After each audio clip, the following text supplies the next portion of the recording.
Alhamdulillah Alhamdulillahilladzi hadana lihada wa ma kunna linahtadiya laula an hadana Allah. Ashhadu an la ilaha illallah wahdahu la syarika lah wa ashhadu anna Muhammadan abduhu wa rasuluh.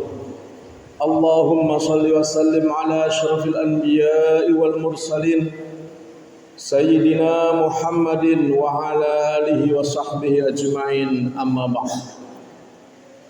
Faya ayyuhal muslimun, usikum wa iyaya bitaqwallah, faqad fazal muttaqun. Wasma'u ma qala Allah ta'ala fil Qur'anil Karim. A'udzu billahi minasy syaithanir rajim. Wa wasainal insana biwalidayhi hamalathu ummuhu wahnan ala wahnin wa fisaluhu fi amaini anishkur li wa liwalidayk ilayyal masir. Shadaqallahul azim. Hadirin jamaah rahimakumullah, mengawali khutbah ini kami terlebih dahulu menyampaikan pesan atau wasiat khususnya untuk diri pribadi kami dan kepada kita sekalian. Marilah kita terus berusaha memperbaiki dan meningkatkan ketakwaan kita kepada Allah Subhanahu wa taala dengan terus berusaha menjalankan segala perintah-perintahnya dan juga terus berusaha menjauhi segala larangannya. Kaum muslimin rahimakumullah, tepat pada hari ini kita khususnya bangsa Indonesia dan juga di belahan dunia lainnya itu memperingati Hari Ibu. Pada momen ini kami ingin menyampaikan khutbah tentang birrul walidain atau berbuat baik kepada kedua orang tua kita, lebih-lebih kepada ibu kita, ibu kandung kita.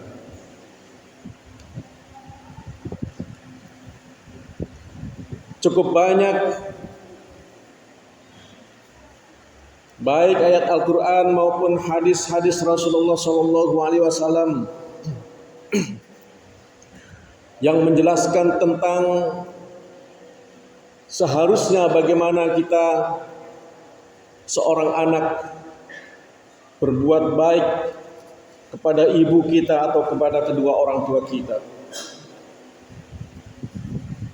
Yang pertama, misalnya kita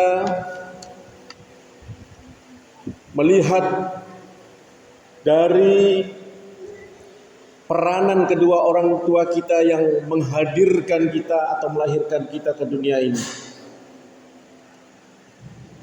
Mungkin di antara kita pernah mendengar hadis-hadis yang cukup populer, antara lain al-jannatu tahta aqdamil ummahat.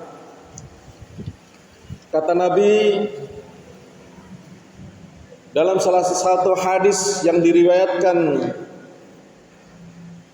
dari Anas bin Malik radhiyallahu an, bahwa surga itu berada di bawah telapak kaki ibu.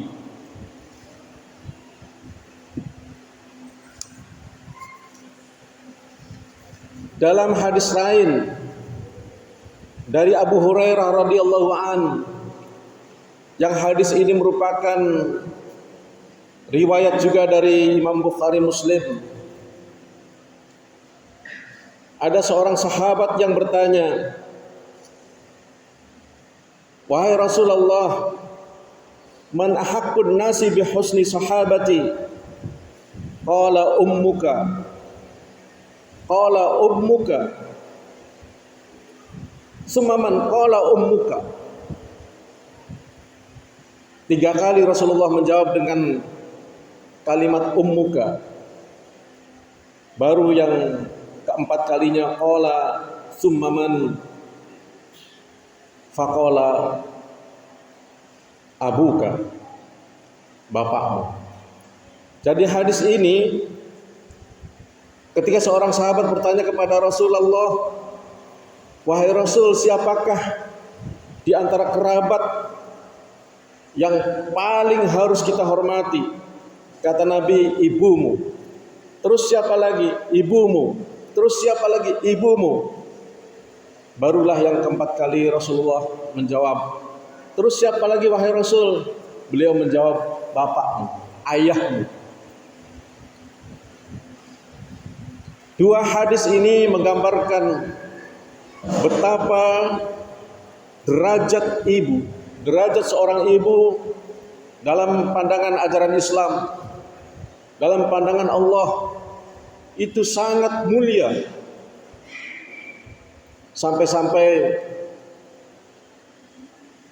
ada yang menafsirkan, bayangkan surga yang begitu luar biasa, penuh dengan kenikmatan, merupakan hadiah terbesar umat manusia yang telah menjalani kehidupan di dunia ini, itu berada di bawah telapak kaki ibu.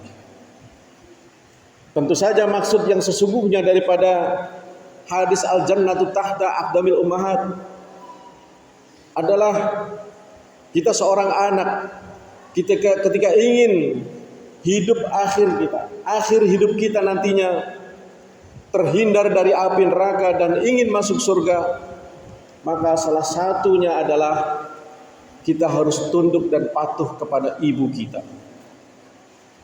Kita harus menghormati ibu kita.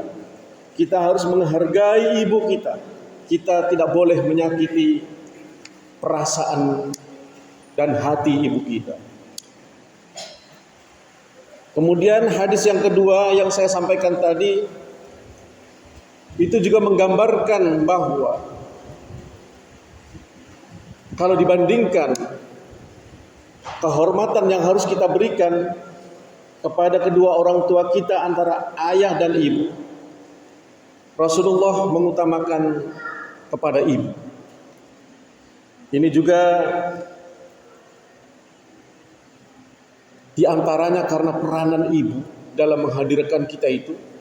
Ada yang menafsirkan bisa memang dinilai 1:3. Seorang ayah agar muncul kelahiran berikutnya itu peranannya, mohon maaf, boleh dibilang hanya 1 kali, yaitu ketika melakukan hubungan suami istri. Karena dia menitipkan bibit di dalam rahim istrinya. Dan memang itu peranan itu tidak bisa tergantikan oleh jenis lain selain laki-laki. Tidak bisa tergantikan oleh orang yang memiliki jenis kelamin perempuan. Itulah peranan terbesar seorang ayah. Akan tetapi seorang ibu di samping tentu saja juga sama menyumbangkan ovumnya untuk kehadiran kita, tetapi ada peranan-peranan berikutnya yang tidak bisa tergantikan oleh suami. Tentu yang berikutnya adalah hamil. Dan itu seorang ibu dalam kondisi hamil, dalam ayat yang saya sampaikan tadi, wahnan ala wahnin, bukannya tambah enak, tambah berat sampai kurang lebih 9 bulan. Itu tidak bisa digantikan oleh suaminya. Walaupun mungkin suaminya turut merasakan, tetapi hanya merasakan dari luarnya saja. Begitu juga melahirkan. Kita tahu betapa ketika ibu kita, atau kalau yang sudah punya istri, seandainya kita melihat betapa luar biasanya ketika istri kita melahirkan anak-anak kita. Nyawa taruhannya, sakaratul maut sudah menghadang, begitu berkuat, itu sakitnya luar biasa. Itu juga tidak bisa digantikan peranannya oleh suami, oleh ayah kita. Dan pun halnya dengan menyusui. Kalau lagi menyusui itu kan biar tengah malam lagi asik-asik tidur, ketika kita terbangun, waktu kita masih bayi, masih kecil, ibu kita pasti bangun. Dia harus menyusui anaknya. Hadirin kaum muslimin rahimakumullah. Begitu juga mungkin dalam keseharian kita bisa bandingkan, bisa bayangkan ini pada umumnya ya, pada umumnya. Mungkin bandingannya seorang ibu itu mengurus anak plus mengurus suami itu dalam waktu pagi, siang, malam, katakanlah seperti itu. 3 waktu dia tidak akan pernah berhenti. Tetapi seorang suami, seorang ayah, karena memang dia punya peranan lain di luar mencari nafkah, kesibukannya dalam mengurus kita anaknya sejak kecil, biasanya paling-paling sedikit saja. Mungkin paginya saja atau pada waktu pagi sedikit, berapa jam, berapa menit, siang juga, malam juga. Itulah kenapa ajaran Islam benar-benar mengharapkan kita sebagai seorang anak untuk terus berbakti kepada seorang ibu. Hadirin kaum muslimin rahimakumullah. Terus berikutnya ada hadis lain yang diriwayatkan oleh Imam Ibnu Majah. Salatu da'awatin yustajabu lahu. La syakka fihinna da'watul mazlumi wa da'watul musafiri wa da'watul walidi liwaladihi. Ini berkaitan dengan doa kita. Kata Nabi, ada 3 kelompok yang doanya itu sangat mustajab, sangat dikabulkan oleh Allah. Yang pertama adalah doanya orang-orang yang dizolimi. Yang kedua doanya para musafir, dan yang ketiga adalah doanya orang tua kepada anaknya. Lebih-lebih doanya ibu kepada anak-anaknya. Ini ya mungkin di antara saudara-saudara ada juga yang pernah merasakan. Saya sendiri pernah merasa ketika ibu masih hadir, masih ada di dunia, masih hidup. Ketika ada keinginan, ada cita-cita, ada masalah, minta doa itu alhamdulillah cepat selesai. Cepat selesai.